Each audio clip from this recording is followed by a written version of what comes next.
ಜನರು ಮೋಸದ ಪ್ರೀತಿಗೆ ದುಬಾರಿ ಉಡುಗೊರೆ ಕೊಡ್ತಾರೆ, ಆದರೆ ನಿಜವಾಗಿ ಪ್ರೀತಿಸುವವರಿಗೆ ತಮ್ಮ ಸಮಯವನ್ನು ಕೊಡದೆ ಹೋಗ್ತಾರೆ. ಬೇರೆಯವರನ್ನು ನೋಯಿಸುವ ಮೊದಲು ಆ ನೋವು ನಿಮಗಾದ್ರೆ ಹೇಗಿರುತ್ತದೆ ಎಂದು ಸ್ವಲ್ಪ ಯೋಚಿಸಿ. ಸಾಧನೆಗೆ ಒಳ್ಳೆಯ ಸಮಯಕ್ಕಾಗಿ ಕಾಯಬೇಡಿ, ಇರುವ ಸಮಯದಲ್ಲೇ ಸಾಧಿಸಿ. ಅದನ್ನೇ ಒಳ್ಳೆಯ ಸಮಯವೆಂದು ಸಾಬೀತುಪಡಿಸಿ. ಇಷ್ಟವಾದವರು ಎಷ್ಟೇ ಕಷ್ಟ ಬಂದರೂ ಇರ್ತಾರೆ, ಇಷ್ಟವಿಲ್ಲದವರು ತಮ್ಮ ಅನುಕೂಲಕ್ಕೆ ತಕ್ಕಂತೆ ಸುಳ್ಳು ಹೇಳಿ ದೂರ ಹೋಗ್ತಾರೆ. ಪ್ರತಿದಿನ ಒಬ್ಬ ವಾದಕನು ಕಾಡಿಗೆ ಹೋಗಿ ಮೃದಂಗವನ್ನು ನುಡಿಸುತ್ತಿದ್ದ. ಅದೇ ಸಮಯಕ್ಕೆ ಎಲ್ಲಿಂದಲೂ ಒಂದು ಕರು ಬಂದು ಅಲ್ಲಿ ಕುಳಿತುಕೊಳ್ಳುತ್ತಿತ್ತು. ಒಂದು ದಿನ ವಾದಕನು ಕರುವನ್ನು ಕೇಳಿದ, ನನ್ನ ರಾಗ ಚೆನ್ನಾಗಿದೆಯಾ ಅಥವಾ ನನ್ನ ಸಂಗೀತ ನಿನಗೆ ಇಷ್ಟವಾಗಿದೆಯಾ? ಪ್ರತಿದಿನ ಇಲ್ಲಿ ಬಂದು ಯಾಕೆ ಕುಳಿತುಕೊಳ್ತೀಯ? ಆಗ ಕರು ಉತ್ತರಿಸಿತು, ನಿಮ್ಮ ರಾಗ, ತಾಳ, ಸಂಗೀತದ ಬಗ್ಗೆ ನನಗೆ ಏನೂ ಗೊತ್ತಿಲ್ಲ, ಆದರೆ ನಿಮ್ಮ ಮೃದಂಗದಲ್ಲಿರುವ ಚರ್ಮ ನನ್ನ ತಾಯಿಯದು, ಅದು ಮಾತ್ರ ನನಗೆ ಗೊತ್ತು. ನೀವು ಅದರ ಮೇಲೆ ಹೊಡೆಯುವಾಗಲೆಲ್ಲ ನನ್ನ ತಾಯಿ ನನ್ನನ್ನು ಕರೆಯುತ್ತಿರುವಂತೆ ಅನಿಸ್ತದೆ. ಅದಕ್ಕಾಗಿ ನಾನು ಪ್ರತಿದಿನ ಇಲ್ಲಿ ಬರ್ತೇನೆ. ಈ ಕಥೆಯ ಅರ್ಥ, ನಾವು ಹೇಳುವ ಮಾತು,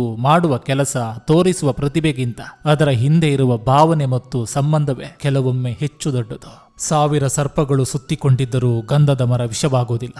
ಅದೇ ರೀತಿ ಸದ್ಗುಣಗಳಿಂದ ಬದುಕುವ ಜನರು ಎಂದಿಗೂ ಬದಲಾಗುವುದಿಲ್ಲ. ನಿಮಗೆ ಬೇಕಾದವರು ಮೊದಲಿನಂತೆ ಇಲ್ಲ ಅಂದ್ರೆ ಅವರ ಪಾಡಿಗೆ ಅವರನ್ನ ಬಿಟ್ಟು ಬಿಡಿ. ಅವರು ಬದಲಾಗೋಕೆ 2 ಕಾರಣಗಳು: ನಮ್ಮ ಅವಶ್ಯಕತೆ ಮುಗಿದಿದೆ ಅಥವಾ ನಮ್ಮ ಜಾಗಕ್ಕೆ ಬೇರೆಯವರು ಬಂದಿದ್ದಾರೆ. ಜೀವನದಲ್ಲಿ ಖುಷಿಯಾಗಿರಬೇಕು ಅಂದ್ರೆ ಬಂದಂತೆ ಬದುಕಬೇಕು, ಕಂಡಂತೆ ನಡೆಯಬೇಕು, ಗೆದ್ದರೂ ಬಾಗಬೇಕು. ನಮ್ಮ ವಾದ ಸರಿಯಿದ್ದರೂ ಸುಮ್ಮನಾಗಬೇಕು. ನಮ್ಮ ತಪ್ಪು ಇರದಿದ್ದರೂ ಕೆಲವೊಮ್ಮೆ ಕ್ಷಮೆ ಕೇಳಬೇಕು. ಮನಸ್ಸಿನಲ್ಲಿ ನೋವಿದ್ದರೂ ಮುಖದಲ್ಲಿ ನಗು ಇರಬೇಕು. ಸೋತರೂ ಮತ್ತೊಮ್ಮೆ ಪ್ರಯತ್ನಿಸಬೇಕು. ರಾತ್ರಿ ಪೂರ್ತಿ ಅತ್ತರೂ ಮರುದಿನ ನಗಬೇಕು. ನಿನ್ನ ಒಳ್ಳೆತನವನ್ನು ದುರುಪಯೋಗ ಮಾಡಿಕೊಳ್ಳುವ ಜನರ ಮುಂದೆ ಕೆಟ್ಟವನಾಗಿರುವುದೇ ಒಳ್ಳೆಯದು.